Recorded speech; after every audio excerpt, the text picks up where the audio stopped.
దేవుని నామమునకు మహిమ కలుగును గాక. హల్లెలూయా.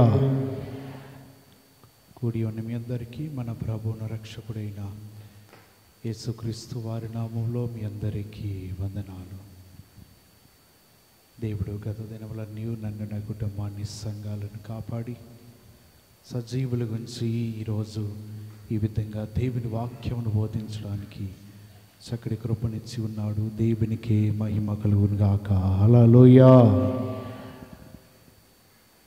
మంచిది. గత ఉపవాస ప్రార్థనలన్నీ కూడా దేవుడు ఘనముగా జరిగించాడు.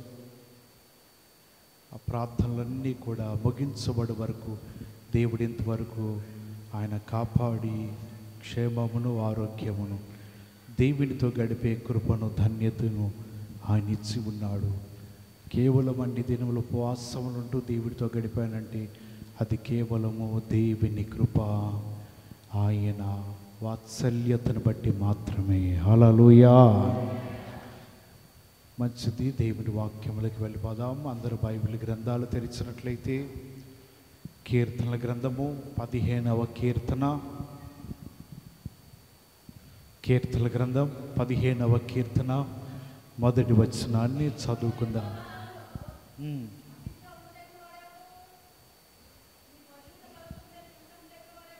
మనం చదివిన మాటలు ఈ విధంగా రాయబడుతున్నది. యెహోవా, నీ గుడారములో అతిథిగా ఉండదగిన వాడెవడు? నీ పరిశుద్ధ పర్వతం మీద నివసింపదగిన వాడెవడు? ఈరోజు మనం నేర్చుకునే అంశం ఏంటిదంటే ఎవడు. ఏంటిది అంటే ఎవడు అంటే అది అగౌరవంగా ఉండి ఉండొచ్చు. సరే, మీ భాషలో వినవద్ద ఎవరు ఏంటిది మన అంశం ఈరోజు. ఎవరు? ఈ మాట ద్వారా దేవుడు మనతో మాట్లాడునుగాక. మనం చదివిన మాట కీర్తన గ్రంథము 15వ కీర్తన మొదటి వచనంలో, యెహోవా, నీ గుడారములో అతిథిగా ఉండదగిన వారెవరు? అనేక మార్లు రక్షణ పొందేవారికి కీర్తన నేను చాలాసార్లు వర్ణించి ఉంటా. దీనిలో ఉన్న ఈ 6 వచనాలు ఉన్న 5 వచనాలు ఉన్న మాటలన్నిటినీ దేవుని గుడారం అనగా దేవుని రాజ్యము, పరలోక నివాసం, దానిలో నివసించదగిన వారెవరు? ఆయన పరిశుద్ధమైన పర్వతం మీద ఉండదగిన వారెవరు? ఎవరైనా ఉండొచ్చా? ఎవరైనా పర్వతం మీదకి వెళ్ళిపోవచ్చా? ఎవరైనా దేవుని గుడారంలో నివాసం ఉండడానికి యోగ్యమైన ఉందా? ఎవరైనా సరే లోపలికి వెళ్ళిపోయి దేవునితో కలిసి ఉండవచ్చా? లేకపోతే ఎవరైనా సరే ఆ దేవుని రాజ్యంలో మొదటి లైన్లో కూర్చునే అర్హత ఉంటుందా? మరి ఎవరు ఎక్కడ ఉండాలి? ఉండదగిలి వారందరూ కూడా ఎలాగుంటారు? ఎవరు వెళతారు? బైబిల్ గ్రంథంలో అనేక మాటలు కనబడుతున్నాయి. దేవుని పరిశుద్ధమైన ఆ పర్వతం మీద కానీ గుడారంలో కానీ నివసించాలంటే మనము దేవునిని తెలుసుకుని ఉండాలి. ఎవరైతే దేవునిని ఎరిగి ఉంటారో వారందరి గురించి ఆయన అంటున్నాడు కదా, నేను కూడా మిమ్మల్ని ఎరిగి ఉంటాను. మీరు రేపటి దినమున నా గుడారములకు వచ్చినప్పుడు, లేకపోతే నా పరిశుద్ధ పర్వతం మీదకి వచ్చినప్పుడు మీరు ఎవరనేది నేను తెలుసుకోవాలంటే ముందుగా మీరు నేను ఎవరినో మీరు తెలుసుకోవాలి. ఎవరైతే ఇలాగ తెలుసుకుంటారో వారందరూ కూడా దేవుని పర్వతం మీద నివాసం ఉంటారు. మరొక మాట చదివి మనము లేఖనంలోకి వెళ్ళిపోదాము. మత్తయి రాసిన సువార్త 10వ అధ్యాయము, మత్తయి రాసిన సువార్త 10వ అధ్యాయము 33వ వచనంలో చదువుదాం. మనుషుల ఎదుట ఎవడు నన్ను ఎరుగననునో వానిని పరలోకమందున్న నా తండ్రి ఎదుట నేను ఎరుగనందును. అంటే ఇక్కడ మనము 32వ వచనం కనబడుతుంది. మనుషులు ఎదుట నన్ను ఒప్పుకొని వాడెవడో పరలోకమందున్న నా తండ్రి ఎదుట నేను కూడా వాడిని ఒప్పుకుంటాను. ఒకవేళ మనుషులు ఎదుట దేవుని ఎవరు నాకు తెలియదు అంటే నా తండ్రి ఎదుట కూడా కొన్నిసార్లు నేను తెలియదు అన్నట్లుగా ఉంటాను. ఎవరైతే మనుషుల ఎదుట ఆయనను ఒప్పుకోవాలి, మనుషుల ఎదుట నువ్వు దేవుని ఎదుట ఆయన తెలుసుకోవాలి, ఎరిగి ఉండాలి. అంటే మనుషుల ఎదుట ఎలాగ ఎరిగి ఉండాలండి, మనుషుల ఎదుట ఎలాగ తెలుసుకోవాలి అని ఆలోచన చేస్తే మనం కొన్నిసార్లు లోకంలో ఉంటాము, మనుషుల మధ్యన జీవిస్తూ ఉంటాము, దేవుని ఎరుగని వారి మధ్యన జీవిస్తూ ఉంటాము. అటువంటి సమయంలో మనము దేవుని ఎరిగిన వారము ఎరిగినట్టుగా ఉండాలి. దేవునిని ఎరగని వారు ఎరగనట్లుగా ఉంటారు. ఈ లోకంలో ఉన్నప్పుడు ఎరగని వారు కూడా ఏ విధంగా ఉంటారు, ఎరిగిన వారు ఎలాగుంటారు, తెలుసుకున్న వారు ఎలాగుంటారు, తెలుసుకోలేని వాళ్ళు ఎలాగుంటున్నారంటే వాళ్ళు వీళ్ళు మొత్తం కలిసిపోయి అందరూ ఒకటే విధంగా కనబడుతున్నారు లోకంలో. వీళ్ళు దేవునిని తెలుసుకున్న వారినో వీరు దేవునిని తెలుసుకోలేని వాళ్ళనో కొన్నిసార్లు ఎవరు కూడా గమనించలేకపోతున్నారు. క్రైస్తవులనగానే మనము ఎలాగే కనబడతామంటే మన క్రియలలో చూపించాలి, మన ప్రవర్తనలో చూపించాలి, మన మాటలో చూపించాలి, మన బుద్ధితో చూపించాలి. ఎవరైతే ఈ విధంగా జీవిస్తూ ఉంటారో వీరు దేవునిని ఎరిగిన వారు, వీరు దేవునిని ఎరగని వారని ప్రజలు మన గురించి తెలియపరుస్తూ ఉంటారు. ఎరిగిన వారు, దేవునిని తెలుసుకున్న వారు కూడా తెలుసుకున్న వారితో కలిసిపోయి వాళ్ళు వీళ్ళు మొత్తం దొందైపోతే ఎక్కడ కనబడతారండి? వీళ్ళు క్రైస్తవులా, విశ్వాసులా, దేవుని బిడ్డలా? క్రైస్తవులు అంటే ఏంటి? ఒక ప్రత్యేకమైన గుర్తేంటి?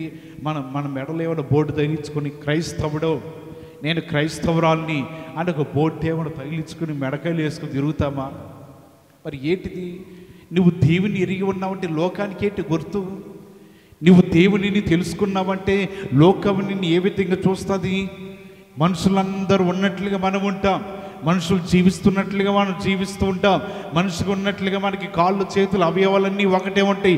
మరి క్రైస్తవులము, దేవుని బిడ్డలమని నిన్ను బట్టి లోకము ఎలాగ తెలుసుకుంటుంది? లేకపోతే ఎవరు నుదుటి మీద రాసుకున్నారా క్రైస్తవ జీవితం అని? ఎలా తెలుస్తుందండి? అదే చెప్తున్నాడు యేసుప్రభువు, మనుషుల ఎదుట నేను దేవునిని ఎరిగి ఉన్నాను అని ఒప్పుకోవాలి. నువ్వు ఒప్పుకోకపోతే రేపటి దినమున ఆయన గుడారంలో నీవు అతిథిగా వెళ్ళటానికి అవకాశం లేదు. ఆయన గుడారంలో నీవు నివసించడానికి, అక్కడ వెళ్ళటానికి ఏమాత్రము కూడా అనుమతి ఉండదు. నీవు చేయవలసిన ఏంటిదంటే ఇక్కడ ఒప్పుకోకపోతే అక్కడ కూడా ఆయన అంటున్నాడు కదా, మీరెవరో నాకు తెలీదు, నేను మిమ్మల్ని ఒప్పుకోనను, నా తండ్రి ఎదుట కూడా మీరెవరో నాకు తెలియదు అన్నట్లుగా నేను జీవిస్తాను. తెలుసు అన్నట్లుగా జీవించాలంటే లోకంలో మనుషులు ఎదుట ఒప్పుకోవాలి. దేవునిని తెలుసుకున్న వారు తెలుసుకోలేని వారితో కలిసిపోయి సాంగత్యం చేసి వారి పద్ధతులు వీరు పాటించడం, వారి అలవాట్లు వీరు పాటించడం, వారి వల్ల వీరు నడుచుకోవటము, లేకపోతే వారు జీవించినట్లు వీరు జీవించడము. మనుషులు ఎదుట మేము క్రైస్తవులము, మేము దేవుని పిల్లలము, మేము దేవుని మందిరానికి వెళ్ళేవారము, మేము దేవుని ఎరిగిన ఉన్నవారము, మేము దేవుని సన్నిధిలో అనుదినము కనబడేవారము, కాబట్టి మీకు మాకు సాంగత్యము కుదరదు, మీకు మాకు మా జీవితాలకు అటువంటివి కుదరదని ఈ లోకంలో దేవుని మనుషులు ఎదుట నీవు దేవుని గురించి, నీ భక్తిని గురించి నీవు ఒప్పుకోవాలి. చాలామంది చేసే పని ఏంటంటే మనము ఇక్కడ ఉన్నంత వరకు బాగానే ఉంటాం, లోకంలోకి అలా అడుగుపెట్టిన తర్వాత మనము లోకస్తులమే, అన్యులమే, పాపులమే, దోషులమే, అన్నీ మనలో ఉంటాయి. ఒక్క అడుగు బయట పెడితే మన జీవితాలు ఏంటిదో మనకు అర్థమవుతాయి. దేవుని ఎరిగి ఉండకపోతే ఆయన చెప్తున్నాడు కదా, రాకడ సమయంలో మీరెవరో నేను ఎరుగని ఇక్కడి నుంచి వెళ్ళిపోండి అని చెప్తే నీకంటూ మరో దిక్కు లేదు, నీకంటూ మరొక దేవుడు లేడు. ఆయన వద్దన్న తర్వాత అక్కడ ద్వారం దగ్గర నుంచి అయ్యా నేనయ్యా లోపలికి వచ్చానంటే నేను ఎప్పుడు నిన్ను ఎరిగి ఉండలేదే. అదేంటయ్యా, లోకంలో ఉన్నప్పుడు నువ్వు నన్ను ఎరిగావా? మనుషులు ఎదుట ఉన్నప్పుడు నన్ను ఎరిగావా? నేను ఒక అంటరాని దేవుడి గాను, లేకపోతే చాతకాని దేవుడి గాను, నేను అంటే ఎవరు తెలియనట్లుగా అన్ని విడిచిపెట్టి క్రైస్తవులను కాదన్నట్లు ప్రవర్తించి జీవించి ఇప్పుడు నా రాజ్యానికి ఎలా రాగలిగావు? ఈ గుడారంలో నీవు అతిథిగా ఉండటకు సరిపోవు. ఇది నీ జీవితము, నీ త్యాగము, నీ బ్రతుకంతా కూడా నరకంలో ఉండవలసినదే. యేసు ప్రభువారు చెప్తున్నారు, మీరు మనుషులు ఎదుటగా నన్ను ఒప్పుకోకపోతే నేను కూడా రేపటి దినం నా తండ్రి యొద్ద మిమ్మల్ని ఒప్పుకొనను. ఆయన ఎదుట మనం ఒప్పుకోవాలి. దేవుని ఎదుట, మనుషులు ఎదుట కూడా మనము క్రైస్తవులమనో లేకపోతే దేవుని అనుసరిస్తున్న వారమనో మనం ఒప్పుకోకపోతే దేవుడు కూడా రేపు ఎవరో మీరు తెలియదంటే మన జీవితాలు ఏంటిది? 5గురు కలిసి వచ్చి అయ్యా తలుపు తెరవండి మేము వచ్చే ఉన్నామంటే మీరెవరో నాకు తెలియదంటున్నారు. ఎడమ వైపు ఉన్న మేకల వంటి స్వభావం కలిగిన వారిని పిలిచంటున్నాడు, మీరెవరో నాకు తెలియదయ్యా, భూమి పుట్టినది మొదలుకొని నేను ఎప్పుడు మిమ్మల్ని చూడలేదే. కొన్నిసార్లు మన మాటలు కూడా లోకంలో ఉంటాయి. మనం క్రైస్తవులుగా ప్రార్థన పర్లేదు, ఒక రోజుకేగా, ఒక గంటకేగా, 1 గంట చాలండి మలమల మాడుతున్న అగ్నిలో నిన్ను పడవేయటానికి. అక్కడ గొప్ప సైన్యం ఉన్నది, గనులైన వారు ఉన్నారు, చక్రవర్తులు ఉన్నారు, రాజులు ఉన్నారు, భక్తులు ఉన్నారు, ప్రవక్తలు ఉన్నారు, యాజకులు ఉన్నారు, దైవజనులు ఉన్నారు, గొప్ప జ్యేష్ఠులు మధ్యలో కూర్చున్న జ్యేష్ఠపుత్రులందరూ ఉన్నారు. గొప్ప సైన్యము, కెరూబులు, శరాబులు, మహాదూతలు, ప్రధాన దూతలు 24 పెద్దల మధ్యన పొగడబడుతున్న ఉండగా నిన్ను పిలిచి నిన్ను నిలబెట్టి నీవెవరో తెలియదు పో బయటకంటే వాళ్ళందరూ అలా చూస్తూ ఉంటారండి తీర్పు దినమన. అప్పుడు అనిపిస్తుంది, అయ్యో లోకంలో ఉన్నప్పుడు ఏ రోజు నేను దేవుణ్ణి తెలుసుకున్నానన్న జీవితం కనబడలేదే ప్రజలకి. ఏ రోజు కూడా లోకంలో ఉన్నప్పుడు నేను క్రైస్తవుడిని, క్రైస్తవురాలు, భక్తి గలవారిని ఎన్నడూ కూడా నా జీవితాన్ని చూపించలేకపోయానే. లోకంలో ఉన్నంతకాలం అన్య జాతి వలన దేవుడు అంటే తెలియని వారిగాను నేను జీవించి వారితో కలిసిపోయిన బ్రతికానే. ఇప్పుడు దేవుడు అంటున్నాడు కదా, అనేక మంది సమూహం మధ్యన మనకంటే ముందు వెళ్ళిన అబ్రహాము మొదలుకొని ఆదాము మొదలుకొని కడపటి ఆదాము వరకు, ఆ తర్వాత అందరూ వెళ్ళిపోయిన ప్రజలందరూ కూడా దేవుని రాజ్యంలో గొప్ప సమూహముగా ఉన్నారు. వారి మధ్యన దేవుడు నేను నిలబెట్టిన తర్వాత నీవెవరో నేను ఎరుగను, ఇక్కడ నుంచి వెళ్ళిపో, నా తండ్రి ఎదుట నేను ఒప్పుకోనంటే వారందరి ఎదుట సిగ్గుపరచబడతావు నువ్వు. వారందరి ఎదుట తలదించుకోవాల్సిన పరిస్థితి వస్తుంది. మనకంటే గొప్పవారు దేవుని రాజ్యంలో ఉన్నారంట. మనం ఏ విధంగా ఉన్నది వాడు జీవితము ఈ లోకంలో ఆయన ఒప్పుకొనకపోతే, దేవుడు అంటే ఎవరో తెలియని వారిగా జీవిస్తూ ఉంటే, మనం ఈ లోకంలో ఉన్న సిద్ధాంతాలు పద్ధతులు అన్నీ కూడా మనమే ఆచరిస్తూ పాటిస్తూ మన జీవితం దేవుడు అంటే నాకు పెద్దగా అంత నమ్మకం లేదండి, ప్రార్థనకి వెళతాం కానీ ఏదో వెళతాం అన్నట్లుగా మన జీవితాల్లో మన మనసులో అటువంటి ఆలోచన కలిగి ఉంటే మనం ఏమన్నదండి, మనుషులు ఎదుటిగా నీ ఒప్పుకోకపోయినా దేవుని మహిమేమి చల్లారిపోదు. దేవునిని పొగడుతున్న దూతలు యెహోవా పరిశుద్ధుడు, యెహోవా పరిశుద్ధుడు అంటున్నారే, వారి నోర్లే మోగబోవు. నీవు దేవుని మనుషులు ఎదురు ఒప్పుకోకపోతే అక్కడ గాన ప్రతిగానాలు చేస్తున్నారే అవేమి ఆగిపోవు, నష్టపోయేది నీవే. ఆయన మహిమ అలాగుంటుంది, ఆయన తేజస్సు అలాగే ఉంటుంది, ఆయన పొగడ్తలు అలాగే ఉంటాయి. సైన్యమంతా చుట్టూ దేవదూతలందరూ కలిసి ఆయన కీర్తిస్తూ కొనియాడుతూ ఉంటారు. నువ్వు ఒప్పుకోబోతే అంత, ఒప్పుకోబోతే అంత. ధవల సింహాసనం మీద ఆశ్రయుడైన దేవుడికి నీవు ఒప్పుకున్నా ఒప్పుకపోయినా ఆయన సింహాసనము ఇంచు కూడా కదలదండి. ఒప్పుకోకపోతే నిశ్చయముగా నిన్ను బయటికి గెంటి వేయటం ఖాయము. పరలోక రాజ్యం నుంచి బయటికి తోసివేయటం మాత్రం ఇది నిశ్చయమే. నేను ఒప్పుకోనండి దేవుని లోకంలోని మనుషులు ఎదుట ఒప్పుకోదు. నేను అన్యులు కానీ అన్ని జాతి వాళ్ళని నేను కొద్దిగా అలవాట్లు నేర్చుకుంటా అంటే నీవు ఉండు, జీవించు. దేవుని కంటే ఒక దినం ఉన్నది కదా, ఆయన మహిమేమి తరిగిపోదు, ఆయన వెలిగేమైపోదు. ఏ కవ్వొత్తులు అవసరంలా, ఏ లైట్లు అవసరంలా, ఆయన వెలిగే పరలోక రాజ్యం అంతా కూడా ప్రకాశవంతంగా ఉంటుంది. నష్టపోతే ఎవరు నష్టపోతారండి? దేవుని ఎరగకుండా ఉంటే, దేవుడు అంటే నాకు తెలియకుండా ఉంటే ఎవరు నష్టపోతారు? దేవుడు అంటే నాకు తెలియదంటే మన జీవితాలు ఎలాగా ఈ లోకంలో జీవిస్తున్నప్పుడు మనం గమనించాలి. దేవుని నేను ఎరిగి ఉన్నా, మేము క్రైస్తవులం, మేము ప్రార్థనా పరులం, మేము ప్రార్థనకు వెళ్ళేవారం, దేవుని మందిరానికి వెళ్ళేవారం, మీకు మాకు సంబంధం కుదరదు అని ఎవరైతే మనుషులు ఎదుట వీరు ఒప్పుకుంటారో, ఆహా వీరు క్రైస్తవులా, వీరు దేవుని ఎరగని వారా అని వారికి వీరికి మధ్యలో వ్యత్యాసం కనబడుతుంది. నీ ఒప్పుకోకపోతే అందరూ ఒకటే బడి అన్నట్లుగా ఉంటుందండి. దేవుని వాక్యం తెలియపరచబడుతుంది. దేవుని ఒప్పుకుంటున్నావా? లేకపోతే ఆ సమయం వస్తే దేవుడిని పక్కకు నెట్టేసి నీ ఇష్టమొచ్చినట్లు నువ్వు బ్రతుకుతున్నావా? బ్రతుకు, నిన్నెవరు కాదనరండి.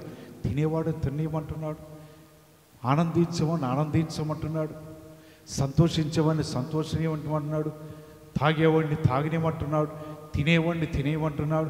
ఎవరికి నచ్చినట్లు వారు నచ్చని వారి క్రియను బట్టి నేను జీతం ఇవ్వబోతున్నాను. హల్లెలూయా!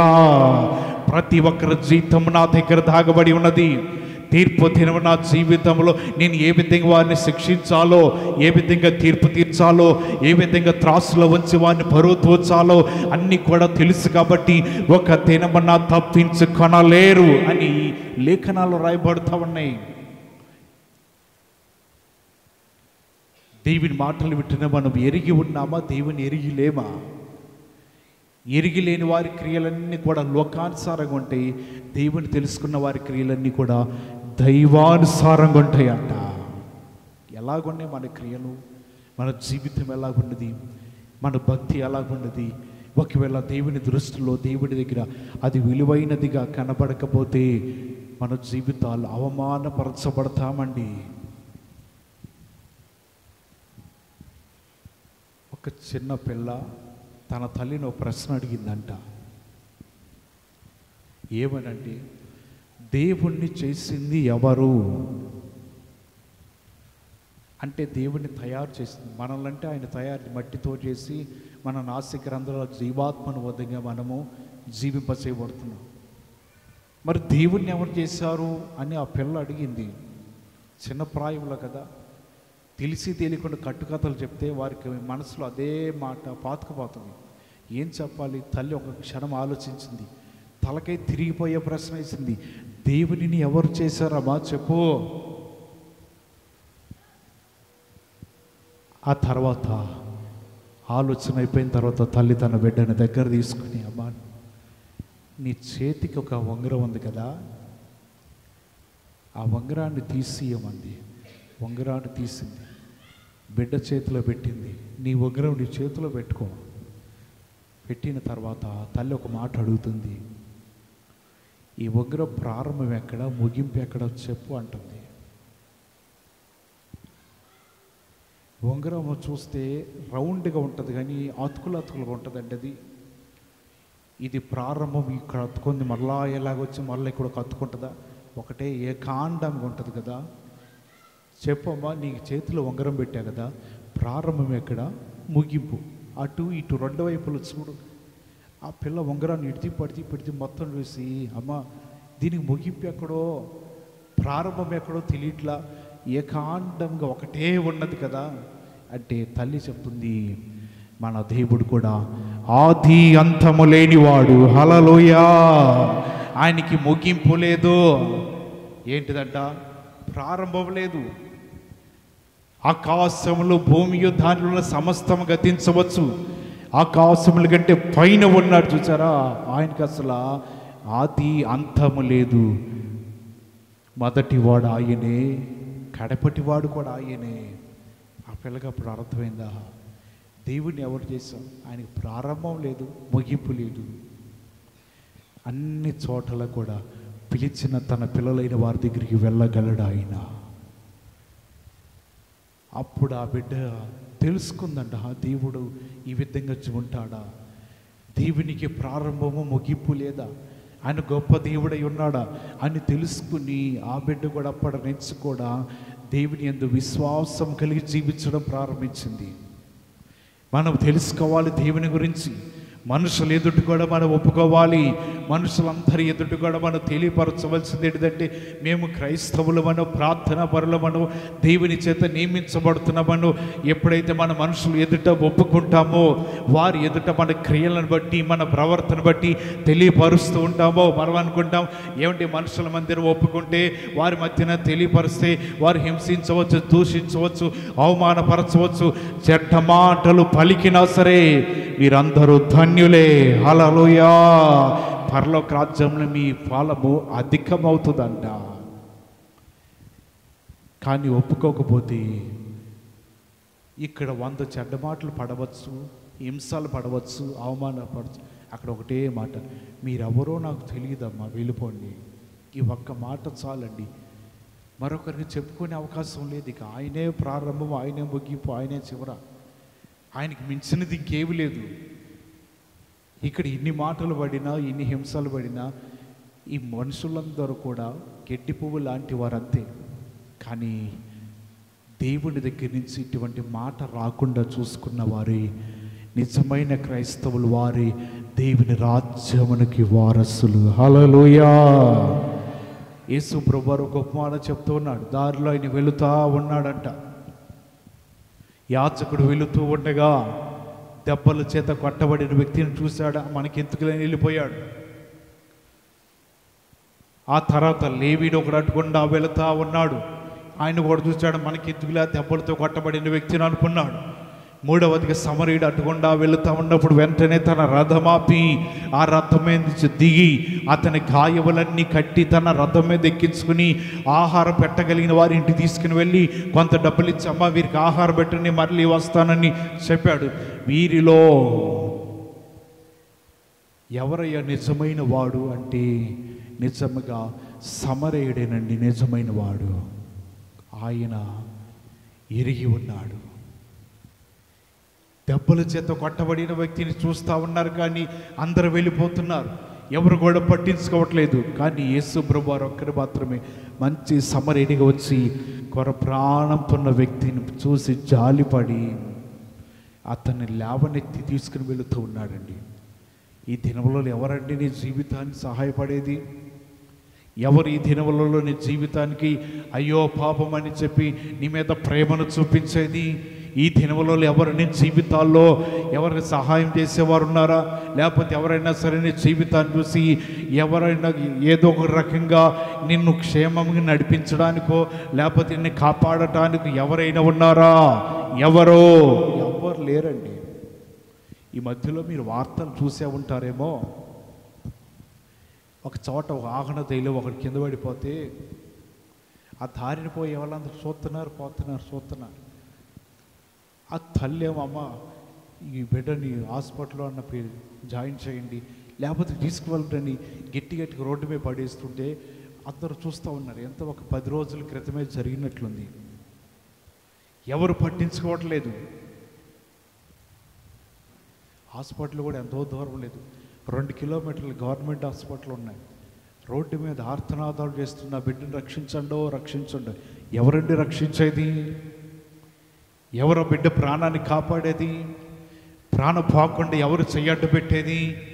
కేకలు పెట్టింది, బలమైన దెబ్బ కదా, రక్తమంతా పోయి ఒక పావుగంటలోనే అక్కడే చనిపోయాడండి. మనుషులందరూ చూస్తున్నారు. ఫోన్లో ఉన్న వాళ్ళు చూసే ఉంటారు. నేను పెట్టాను, అది వీడియో కూడా పెట్టాను. ఎవరు కాపాడతారు? నీ బంధువులు కాపాడతారు నీ ప్రాణం పోతుంటే? నీ రక్తం పంచుకుని పుట్టిన వారు కాపాడతారా నీ ప్రాణం పోతుంటే? నీ స్నేహితులు కాపాడతారా? నీవు మరణ పంచుల వరకు వెళితే ఎవరు కాపాడతారు? మరణ పంచుల వరకు వెళ్ళిన నీవు ప్రభువును పిలిస్తే ఆయన ఒక్కడే కాపాడగలడు. హల్లెలూయా! ఆయన తప్ప ఈ భూలోకంలో కాపాడగలిగిన వారు ఎవరు లేరు. ఎవరు మన జీవితాలు రక్షించువారు? ఎవరైతే ఆయనని ఎరిగి ఉంటారో, ఎవరైతే ఆయన తెలుసుకుని ఉంటారో వారు మాత్రమే కాపాడబడుతూ ఉంటారు, వారు మాత్రమే తెలుసుకుని ఉంటారు. కాబట్టి దేవుని మాటలు వింటున్న మనము ఈ పగటి కాల సమయంలో నేర్చుకోవాల్సినది, మనము దేవుని ఎరిగి ఉంటే ఆపదలు ఉన్నప్పుడు ఆయన కూడా నిన్ను ఎరిగి ఉంటాడు. త్రోవ పక్కలో పడితే అందరూ చూస్తున్నారు, పోతున్నారు, కానీ సమరయుడు ఆగి చూశాడండి. నీవు దేవుని ఎరిగి ఉంటే ఆయన కూడా నిన్ను ఎరిగి ఉంటాడు. దేవుని నువ్వు తెలుసుకుని ఉంటే ఆయన కూడా నిన్ను తెలుసుకుంటాడు. దేవుని గురించిన మాటలు మనుషులు ఎదుట ఒప్పుకుంటే రేపొద్దున దేవదూతలందరి ఎదుట నిన్ను గురించి ఒప్పుకుంటాడు. ఎవరయ్యా మీరు? ఎక్కడి నుంచి వచ్చారు? నీకు తెలుసుకయ్యా, గొర్రెపిల్ల రక్తంలో మా వస్త్రములన్నీ కూడా ఉతుక్కొని తెలుపు చేసుకుని వచ్చిన వారం. మీరేనా? రండి నా తండ్రి రాజ్యంలోకి, మీరే అరుకులో. రెండవది, కొంతమంది అశ్రద్ధ కలిగి జీవించిన వారు. ఎవరయ్యా మీరు? అయ్యా మేము అంగట్లోకి వెళ్ళి నూనె కొనుక్కోవడానికి వచ్చేసరికి లేట్ అయిపోయింది, మీరు వెళ్ళిపోండి, ఇక్కడ అవకాశం లేదు.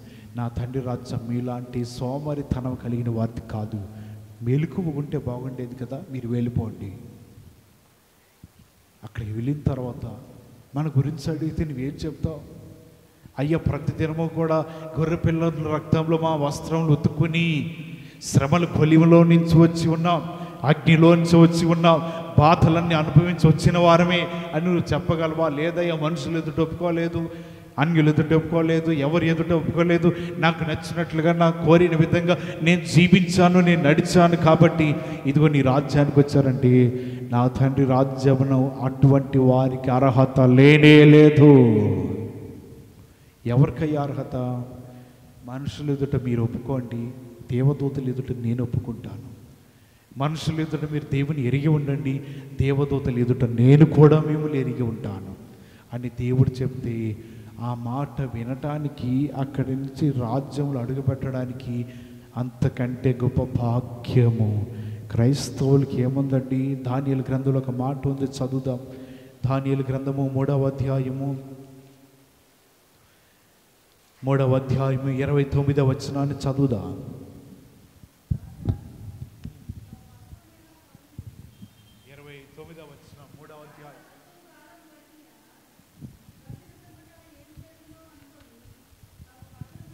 కాగా నేను ఒక శాస్త్రమును నియమించుచున్నాను, ఏదనగా ఈ విధముగా రక్షించుటకు సమర్థుడగు దేవుడు కాక మరొక దేవుడు లేడు. కాగా ఏ జనులలో కానీ, రాష్ట్రంలో కానీ, ఏ భాషలో మాట్లాడు వారిలో కానీ షడ్రకు, మేషకు, అబేద్నెగో అను వారి దేవుణ్ణి ఎవడు దూషించునో వాడు తుత్తునీలుగా చేయబడును, వాని ఇల్లు ఎప్పుడును పెంట గొప్ప వలె ఉండును. ఇక్కడ రాయబడుతున్నది కదా, ఎవడైనను దేవునిని దూషిస్తే వాడు ఏం చేయబడతాడంట? మొక్కలు మొక్కలుగా నరికివేయబడతారు. బబులోను ప్రాంతంలో ప్రతి ఒక్కరు కూడా ఒప్పుకోనవలసినది ఏంటిదంటే, యెహోవా గొప్ప దేవుడని ఒప్పుకోనండి. షడ్రకు, మేషకు, అబేద్నెగోలు ఆరాధించే దేవుడే గొప్ప దేవుడు తప్ప మరొక దేవుడు లేడని ఒప్పుకోవాల్సిందే. ఎందుకంటే ఈ ముగ్గురు కూడా దేవునిని ఎరిగి ఉన్నారు. ఎవరి మధ్యన తెలుసా? రాజు ఎదుట ఎరిగి ఉన్నారు, పరిచారకులు ఎదుట ఎరిగి ఉన్నారు, సైనికులు ఎదుట ఎరిగి ఉన్నారు. ఆయన అంటున్నాడు కదా, మీ ముగ్గురు కూడా వెళ్ళి ఆ మైదానంలో ఉన్న ఆ ప్రతిమకు నమస్కరించండి. వీరు మాట్లాడుతున్నారు, నెబుకద్నెజర్, మేము ఆ ప్రతిమకు నమస్కరించము, మా దేవుడు రక్షించుటకు సమర్థుడు, రక్షించకపోయినా పర్వాలేదు కానీ నీవు చెప్పిన పని మేము చేయమని రాజు ఎదుట, వారు మనుషుల ఎదుటను, రాజ్యం ఎదుటను షడ్రకు, మేషకు, అబేద్నెగోలు ముగ్గురు కూడా దేవునిని ఎరిగి ఉన్నారు.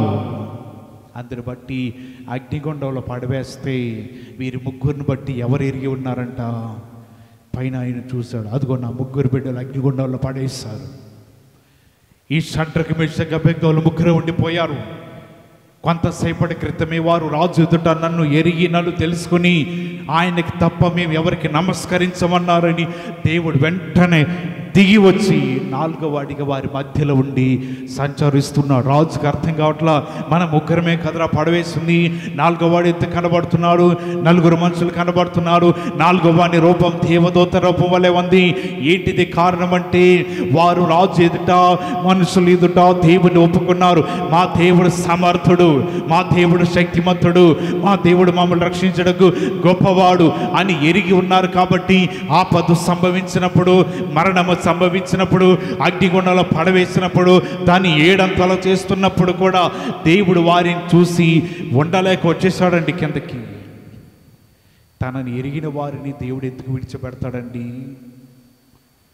ఎరగకుండా ఎడమొహం పెడమొహం వేసుకుంటారు సరా, అటువంటి వారి దగ్గరికి ఆయన రాడండి. ఆయనకు ఒక స్థాయి ఉంది, ఒక విలువ ఉంది. ప్రాణాలు తెగించారు కాబట్టి నచ్చింది ఆయనకి. ఈ ముగ్గురు మనుషులు నన్ను ఎరిగి, నన్ను తెలుసుకుని, మనుషులు ఎదుట ఒప్పుకొని ప్రాణాలు తెగించారు. వారిని ఎందుకు విడిచిపెట్టాలి? అగ్నిగుండంలో పట్టుకుని ఇసిరేయటానికి వెళ్ళిన వాళ్ళు కాలిపోయారు, కానీ దాంట్లో పడిన వారే గీతాలు పాడుతున్నారు, పాటలు పాడుతున్నారు, ఆనందిస్తున్నారు. ఎందుకు తెలుసా? దేవదూత స్వరూపం వంటి ఒక మనుష్యుడు కనబడుతున్నాడు అక్కడ. రాజు ముందల ముగ్గురు బయటికి తీసుకురండిరా, వస్త్రాలు కాలిపోవాలా, వెంట్రుకలు కవరుకుపోవాలా, పొగవాసన రావట్లేదు. వెంటనే రాజు తెలుసుకున్నాడు, షడ్రకు, మేషకు, అబేద్నెగోలు ఆరాధిస్తున్నారే, వీరు ఆశ్రయించిన దేవుడు గొప్పవాడు, సమర్థుడు, వీరి దేవుడు కాక మరొక దేవుడు లేనే లేడు. హల్లెలూయా, రాజు వెంటనే మరొక శాస్త్రం, అంతకుముందు శాస్త్రం ఏంటిదంటే ఎవరైనా సరే ఈ బబులోను ప్రాంతంలో దేవుని ఆరాధిస్తే వారిని అగ్నిగుండంలో పడవేసి ముక్కలు ముక్కలుగా చేయబడతారన్నాడు. ఎప్పుడైతే ఈ ముగ్గురు రక్షించబడ్డారో రాజు మరల శాస్త్రం కొట్టివేసి మరొక దాన్ని రాస్తున్నాడు. ఈ ప్రాంతంలో వినబడవలసింది యెహోవాను గురించిన ప్రార్థనలు వినపడాలి, యెహోవాను ఆరాధించాలి, దేవునిని స్తుతించాలి. ఆయనను కాకుండా ఎవరన్నా వేరే ఆరాధన చేసినా, వేరే విధంగా స్తుతించినా, మరొక ప్రార్థన వినబడినా ప్రతి ఒక్కరిని కూడా ఖడ్గంతో ముక్కలు ముక్కలుగా చేయబడి ప్రతి ఒక్కరి గృహాలు కూడా నేలమట్టం చేయబడుతుంది.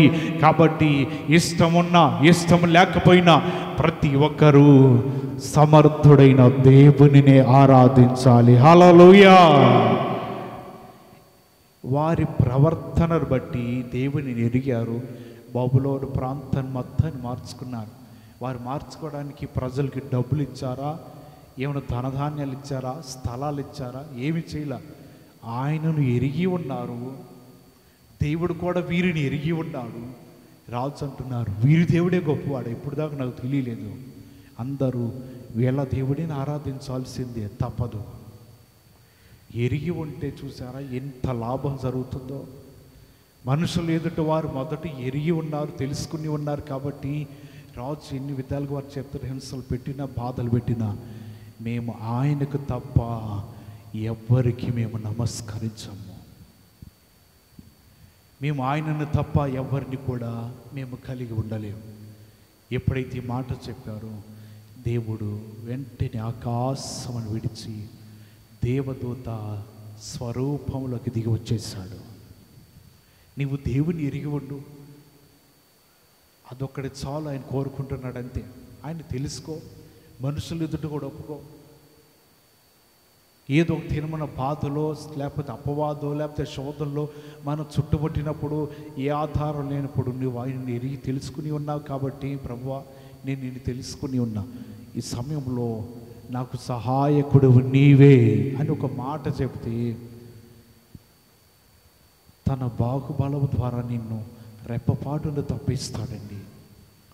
నువ్వు ఆయనను తెలుసుకోకుండా, ఆయన ఎవరు ఎరగకుండా, ఏమీ తెలియకుండా అయ్యా సహాయం చేయాలంటే ఎందుకు చేస్తాడండి? ఆయన ఊరకనే ఉన్నాడా నీకు సహాయం చేయడానికి? నువ్వేం చేసావు ఆయన కోసం? ఈ షడ్రకు మేష కంటే తెగించి త్యాగం చేశారు, అగ్నిగుండాన్ని లెక్క చేయలేదు కాబట్టి దేవుడు వీరితో ఉన్నాడు. నువ్వేం చేసావు?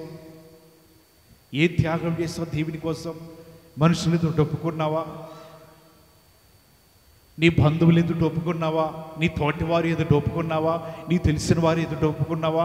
దేవుని కోసం త్యాగం చేసావా? మరి ఏమి చేయకుండా, ఏమి లేకోకుండా ప్రభువా నన్ను రక్షించాయనే శ్రమలో ఉన్నానంటే ఎలా కుదురుతుందండి అది? మన జీవితంలో దేవుని యొద్ద నుంచి సహాయం పొందుకోవాలంటే ఆయన కోసం నిలబడి త్యాగం చేయగలిగిన వారు మాత్రమే దేవుని యందు వారు నిలబడి ఏ సహాయమైనా వారు పొందుకోగలరు. హల్లెలూయా. దానికోసమే నిలబడాలని దేవుని వాక్యం తెలియపరుస్తున్నది. ఒక దైవజనుడు ఒక విషయాన్ని ఎరిగి ఉన్నాడంట. ఒక ఆయన ఏంటిదయ్యా అంటే, ప్రతి ఆదివారం కూడా ఒక కుటుంబం గంట ముందే మందిరానికి వస్తుందంట. అయిపోయిన తర్వాత గంట ముందు ఇంటికి పోతారంట. చాలా వారం నుంచి చూశాడు. అడిగాడు, అమ్మా మేము చూస్తుంటే భలే ముచ్చటగా ఉంది, ప్రార్థనకి ఒక గంట ముందే వచ్చేసి ప్రార్థనలో కూర్చొని మీరు చేస్తున్నారు, మళ్ళీ ప్రార్థన అయిపోయిన తర్వాత కూడా ఒక గంట సేపు మందిరంలో ఉండి నేను చెప్పిన వాక్యాలు మరొకసారి చదువుకుంటూ కూర్చొని గంట తర్వాత పోతున్నారు. నిజంగా నేను ఈ విషయాన్ని కొన్ని వారాల నుంచి తెలుసుకుంటున్నా. మీరు నిజంగా ధన్యులు, దేవుడు మీతో ఉన్నాడు అని అంటే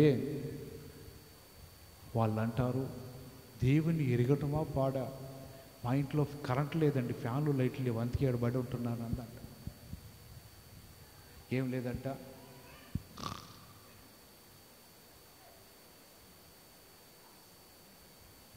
ఏమి లేవంట, కరెంట్ లేదండి, అందుకే మేము ఏం చేస్తున్నాం, మా దేవుడు అది ఉమ్మడి కుటుంబం అయ్యే, తాన్నయ్యలు తమ్ముళ్ళు మా మొత్తం పెద్దోళ్ళు ముసలోళ్ళు మొత్తకోళ్ళు అందరూ ఉన్నారు కదా, వీళ్ళందరూ ఉండేసరికి అందరూ ఒక కొంపలో పట్టలేక ఏడేబడి ఉంటున్నాం. అందుకే ఆదివారం ఉదయాన్నే ఒక గంట ముందు వచ్చేస్తున్నాము, చక్కగా ఇప్పుడు వేసుకున్నట్లుగా ఫ్యాన్ వేసుకున్నావు, లైట్ వేసుకున్నావు, కూర్చుంటున్నావు, మరలా అయిపోగానే మళ్ళీ ఒక గంట సేపు కూర్చుంటున్నావు. మనం గంట ముందు వస్తే అసలు చెప్పింటే ఆయనకు వస్తే చాలండి బాబు. పావుదకు 2ంటికైనా ఆరాధన మందే. ఏమా నాకు గుర్తులేక అడుగుతాను, ఎన్నింటికి? పావుదక్కువ 2ంటికి, 2ంటికి, 2:15కి, 2:30కి, 3ంటికి, 3:15కి. ఇది క్రమమేనా? నీ బిడ్డలను స్కూల్కి అలాగ పంపిస్తున్నావు. నువ్వు 9ంటికి స్కూల్ కంటే 10ంటికి పంపిస్తావా? నీ బిడ్డలు కాలేజీ 8:30కి బస్సు వస్తుందంటే 9ంటి దాకా కూర్చోబెట్టి పంపిస్తావా? నువ్వు ఉద్యోగానికి పోవాలి, పొగాకు గోడానికి పోవాలి, పొద్దున్న 2ంటికి వెళ్తావు. ఎన్నింటికి వెళ్తారు? పొగాకు గోడానికి పనులుంటే 9ంటికే, 10ంటికి పో. ఏమైంది అంటే నా దేవుడు నీకు లోకం ఉన్నాడా? లేకపోతే ఆయన చేతకాని వాడన్నా ఏమి అనన్నాడనా? క్రమము కలిగి ఉండాలి. సంఘం అన్న తర్వాత ఇష్టం వచ్చినట్లు వెళ్ళటం పోవటానికి ఇది ఇల్లు కాదు, దేవుని మందిరము. ప్రతి దానిలో కూడా నువ్వు పర్ఫెక్ట్గా టైం మెయింటైన్ చేస్తావే. పొలంకి వెళ్ళంటాము, ఓనర్ గారు తిడతాను, రైతు ఊరుకోడని చెప్పి సమయానికి పోతావే. ఆయన ఎవరనుకున్నావు? ఎవరైనా క్రియలు సరి చేసుకోవాలి. నువ్వు పావుదకు 2 గంటల కంటే పావుదకు 1:30కే దేవుడి మందిరాలకు వచ్చి ప్రభు వాక్యము కొరకు ఎదురు చూడాలి. పావుదకు 2 గంటల నుంచి 3ంటికి, 3:30కి, 3:15కి అంటే మేము పావుదకు 2ంటికి నిద్ర పట్టక, లేకపోతే ఈగలు తోలుకోవడానికి, దోమలు తోలుకోవడానికి, డ్యాన్సులు వేయడానికి మేము వస్తుంది ఇక్కడికి. జాగ్రత్త సంగమా, మార్చుకోవాలి ప్రవర్తన. నీ జీవితాన్ని మార్చుకోవాలి, సమయాన్ని పాటించాలి. క్రమము లేకపోతే అక్రమము చేయవార్లారా నా యొద్ద నుంచి పోండి అవతలకి, మీకోసం నరకమంది ఏడుపును పండ్లు కొరుగుట ఉన్నదంట. లోకానుసారపరమైనవి, నీ పరమైనవి నీవు చేసే పనులన్నింటిలో సరిగ్గా టైం టు టైం, అన్ని టైం టు టైం. దేవుడన్నా, దేవుని మందిరం అన్నా సరే, ఆటకాయతనము, లోకువ, చొలకన, అశ్రద్ధ, అలక్ష్యము తొలగించుకో. ఇక్కడి నుంచి మారిపోవాలి జీవితం. సంవత్సరాలు గడుస్తున్నాయి. ఇంకొక నెల 15 రోజులు ఉన్నది, మళ్ళీ కొత్త సంవత్సరం వస్తున్నాయి. జీవితాలు మార్చబడాలండి. ఊళ్ళో ఉండి రాలేకపోతున్నావు, ఆరాధన చూసుకుని సరిగ్గా తినకుండా హడావుడిగా వచ్చి దేవుని మందిరంలో 1:15 కల్లా వచ్చి ఇక్కడ ఉండి అరగంట ముందు కూడా రాలేకపోతున్నావు. ఏంటిది? నువ్వు దేవుని ఎరిగినట్లేనికా? దేవుడు అంటూ తెలుసుకున్నట్లేనా? ఇది ప్రార్థన? ఇది నువ్వు చేస్తున్న భక్తి? ఆదివారం 2:15 గంటలు దేవుని మందిరంలో కూర్చోలేని జీవితం కూడా జీవితమేనా?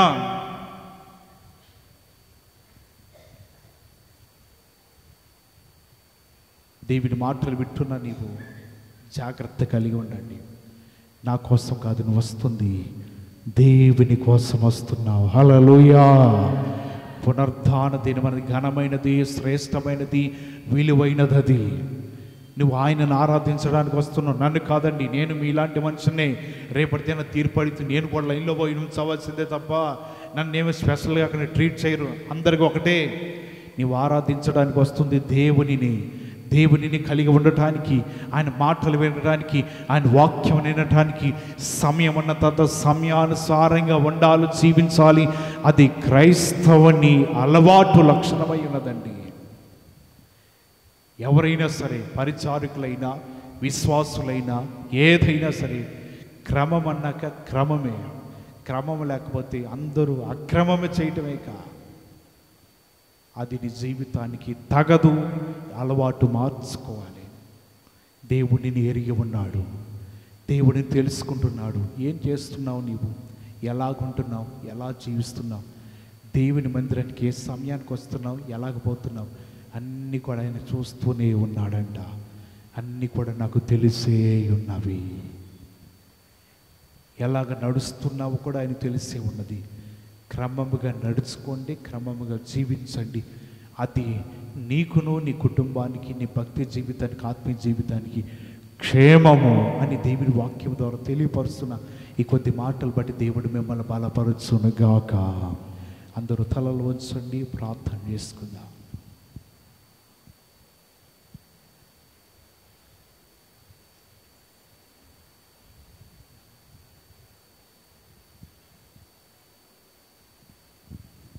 దేవుడి ద్వారా లేఖనాల నుంచి మనతో మాట్లాడి ఉన్నాడు. ప్రభువా, నేను తెలుసుకుని ఉన్నానయ్యా. మనుషులు ఎదుట కూడా ప్రభువా నేను తెలుసుకుని ఉన్నాను. షడ్రకు మేషకు అబేద్నెగోలు ముగ్గురు కూడా తెలుసుకున్నారండి. రాజు ఎదుట ఒప్పుకున్న, రాజా మా దేవుడు ఎలాంటి వాడు తెలుసా? గొప్పవాడు. మా దేవుడు ఎటువంటి వాడు తెలుసా? రక్షించుటకు సమర్థుడు అని వారు తెలుసుకుని మాట్లాడి దేవుని చేత వారు రక్షించబడ్డారు. నీవు కూడా దేవుడి దగ్గర రక్షించబడాలి. దేవుడు నేను గురించి తెలుసుకోవాలి. దేవుని మాటలు నీ జీవితంలో ఉండాలి అంటే ప్రకటన గ్రంథంలో రాయబడుతుంది. ఫిలదెల్ఫియా సంఘాన్ని గురించి ఆయన రాస్తున్నాడు.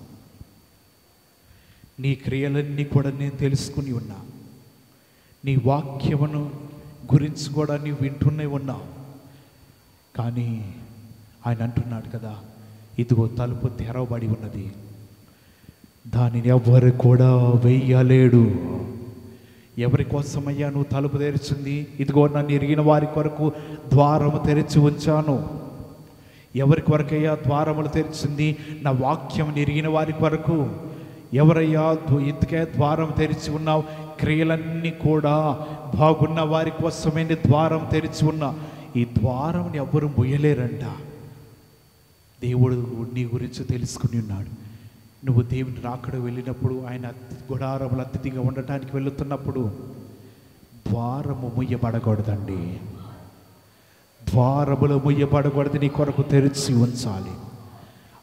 ఆ ద్వారములన్నీ కూడా తెరవబడినప్పుడైనా రాజ్యంలో నీవు అడుగు పెట్టగలవు. లేని ఎడల త్రోయబడతావు. ఏ విధంగా కూడా మన జీవితాలు అడుగుపెట్టే అవకాశం కనిపిస్తుందా? లేకపోతే దేవుని చేత త్రోయబడతామన్న అనుమానం వస్తుందా? అలాగైతే దేవుడి దగ్గర ఒకసారి అడుగు, ప్రభువా నీ చేత మేము నెట్టివేయబడకూడదయ్యా. రాకడ సమయంలో మేము ప్రభువా నీ కొరకే నిలబడాలయ్యా. నీ చేత ప్రభువా మేము నీ రాజ్యంలో ఉండాలి, నీవు మమ్మల్ని తెలుసుకుని ఉండాలి అని దేవుడి దగ్గర మాట్లాడుతూ అడుగు. నిశ్చయముగా దేవుడు నిన్ను ఎరిగి ఉన్నాడు, తెలుసుకుంటాడు. ఆయన ద్వారములను ప్రవేశించవచ్చు. ప్రార్థన చేసుకుందాం. చెప్పబడిన మాటలు ప్రతి ఒక్కరి జీవితాల్లో ఫలభరితమైనట్లుగా ఆత్మ చేత ప్రేరేపణ కలిగిన వారు ఎవరైనా ఒకరు ప్రార్థన చేయండి.